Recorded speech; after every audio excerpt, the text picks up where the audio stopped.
Hi Capricorn, my name is Audrey Alison, and this is your July 2014 forecast for the month. I've got the cards, I've got the stars, and I'm going to jump into it. Thank you so much for tuning in and for subscribing and for choosing me to read for you.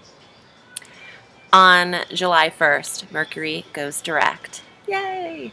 After 3 weeks of a retrograde, he goes direct at 24 degrees Gemini in your 6th house of health, daily routine, regimen, and the structure and routine of your day.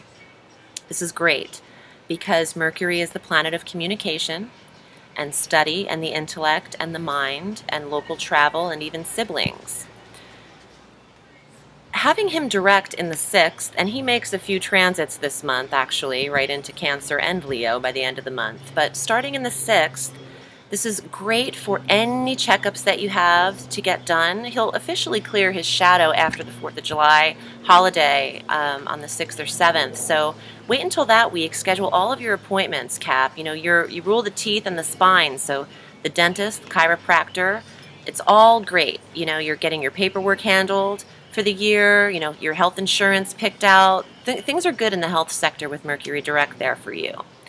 We'll jump to the full moon on the 12th of July. Full moon illuminating what can't be seen, and it's bringing out things that are hidden. And this full moon is your full moon, Cap. This is 20 degrees Capricorn in your 1st house of self and ego.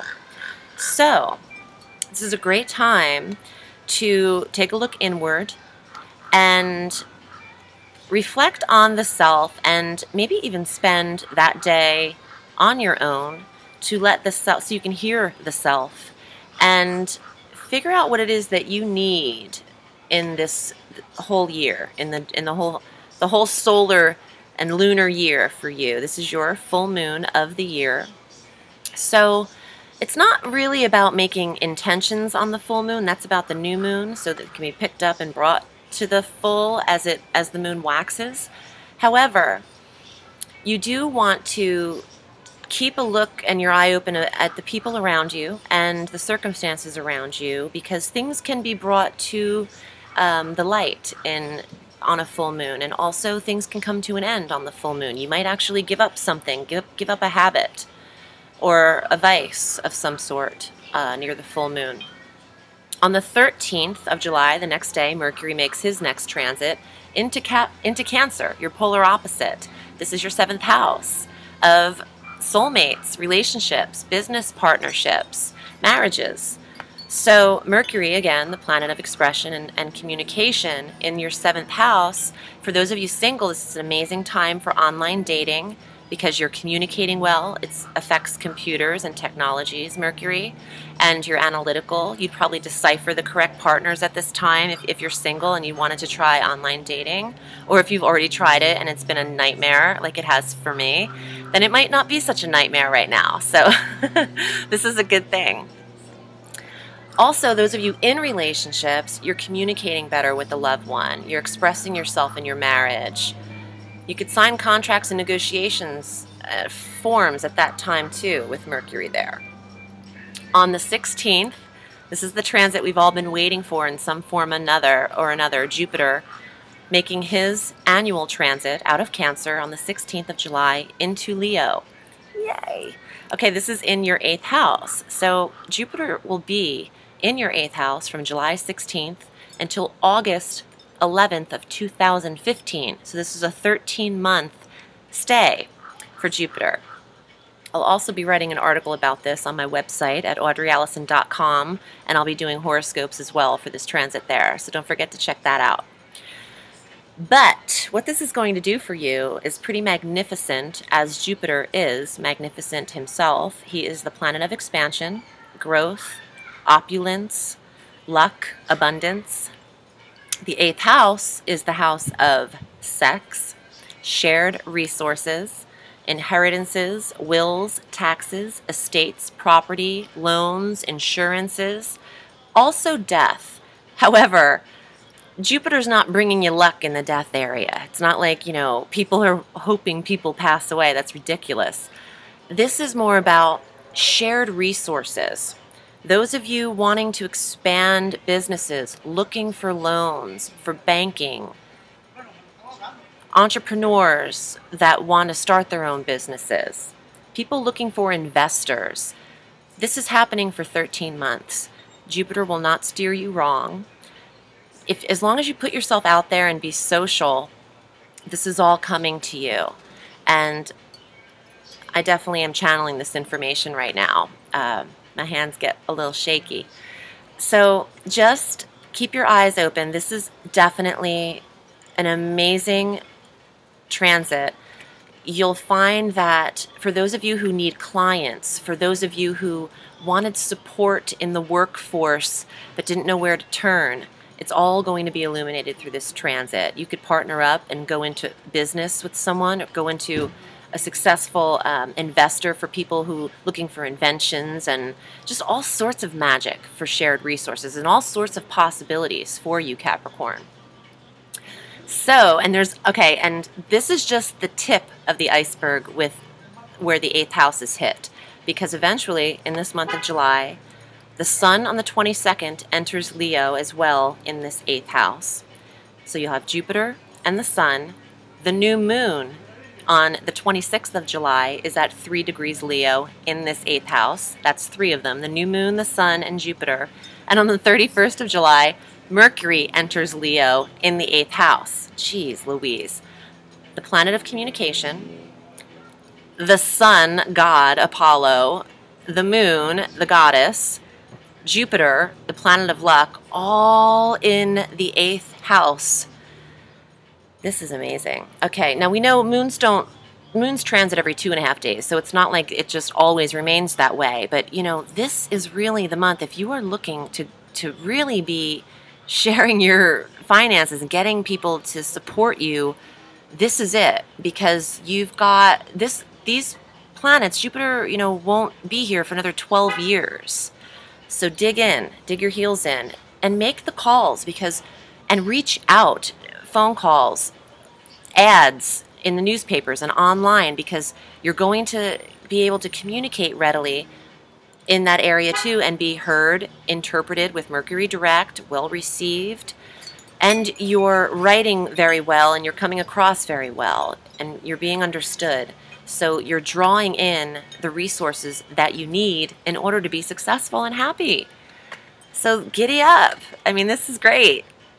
Where was I? The 20th, Saturn, your ruling planet, goes direct. This is hot because you've probably felt a little more curmudgeoned than usual, Cap, but it's understandable. I mean, Saturn is really constrictive and wants to restructure and wants us to learn lessons. So he's going to go direct at 16 degrees Scorpio. This is in your 11th house. You're learning lessons about the friends and friendships that you have with people. You're going to see a few friendships really for what they are. Also, the 11th house is goals, hopes, wishes, and dreams, and groups and clubs and organizations. Also, with Saturn going direct here, you could really become involved or start up a group or an organization or a nonprofit, get the resources to do it with all of this lit up in the 8th. And something big is manifesting for you, Capricorn. If you're in dire need of money, everyone is, right? I mean, who the hell isn't? Even if you have $1 million, you feel like you're in dire need of money.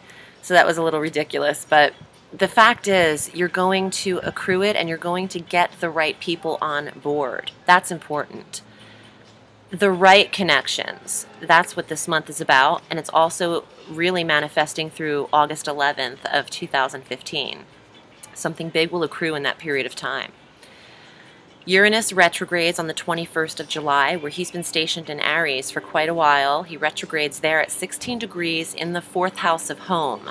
Uranus direct brings on shock and sudden surprises in the sector it touches. You could have had some upheavals in the home, remodeling, sudden piping issues, up and relocating several times. Some things could have been sudden there, but with Uranus retrograde, it's one of those planets that I like him retrograde because he calms the hell down. things aren't happening so shockingly full of electricity all the time with him because he's ruling electricity. You could have had electrical issues randomly throughout the last 2.5 years. Okay, so with him retrograde, the home might have some steady, steady pace at that time, which is good. You don't need a lot of surprise in the home, in the foundation sector. You want to feel like your foundation has a footing, has a hold and a stability to it, which that will happen with Uranus retrograde. On July 22nd, I mentioned the Sun transiting into Leo as well, affecting that eighth house again. On the 25th, Mars is entering Pisces in this 11th house of friendships and organizations again. Mars giving it energy, passion, ambition, drive. He's direct too, so this is good. Those of you who want to start up clubs, who want to start your own foundation, or club or group, music group even, this is the time to do it. You've got support with Mars there. And the rest of the transits about the new moon on the 26th and Mercury going into Leo on the 31st, all in that 8th house. I want to pull some cards for you about the Jupiter transit specifically, okay? And to see what that will bring in for you other than what I've discussed, which I believe is a lot of coin, a lot of shared resources, and maybe even sex. If you're not in a relationship, you could find a very passionate lover, mysterious lover. 8th house is ruled on the astrological wheel by Scorpio, and they're very sexual people and mysterious and dark, but also they can be a lot to take in. Okay, let's see what's up. King of Vessels, self-fulfillment, finding answers within. Also, this represents Scorpio in the tarot. Let me see what else we got here. Knight of Coins, this is you, Capricorn, this is your card, and this is the coin you'll be bringing in the 8th house of shared resources. The protector of health and wealth, the 6th house, where Mercury goes direct, is your health, and the wealth is the 8th house sector. The moon, well, we know who she is. She's the goddess. She's what's up. She is the new moon in Leo in the 8th house of shared resources, and the full moon in Capricorn, your 1st house of self. And the last card is the Chariot. This is representative of Cancer, where we have Mercury going into the 7th house, Venus into Cancer, into the 7th house, making your relationships even more beautiful and bringing support and sensuality to the relationship. The Chariot also means bringing in drive and ambition, literally, and also your automobile. You might have a car issue, Capricorn. Or anything with wheels. You might have to switch it up or get support for a new vehicle or take on a new mode of transportation for the Chariot. But let me put these cards together and get a better feel. Well, I already know. Okay, this is amazing. You're getting the resources you need. You're starting to in July. It's unavoidable with Jupiter there for the whole year. So this is an amazing thing. The thing is, you have to know what it is you want to do internally and then execute it outside, because you have the potential to bring it in with the support of the moon and just knowing what it is that you want, okay? Not what anyone else wants. What do you want? Okay? You can manifest it for sure. And this will bring it in. Okay, this has a double meaning. Its literal meaning is the Chariot itself, the vehicle, the thing with wheels. So that might be switched up for you. But also, the more internal meaning is with ambition and drive, things are brought to you. See how the charioteer, he's got like one horse under control, one out of control. You have to know what it is that you want and execute it, and it's going to come to you. Okay? So my name is Audrey Alison, and I am reading all through the week. If you're interested in booking with me, I'm at audreyallison.com.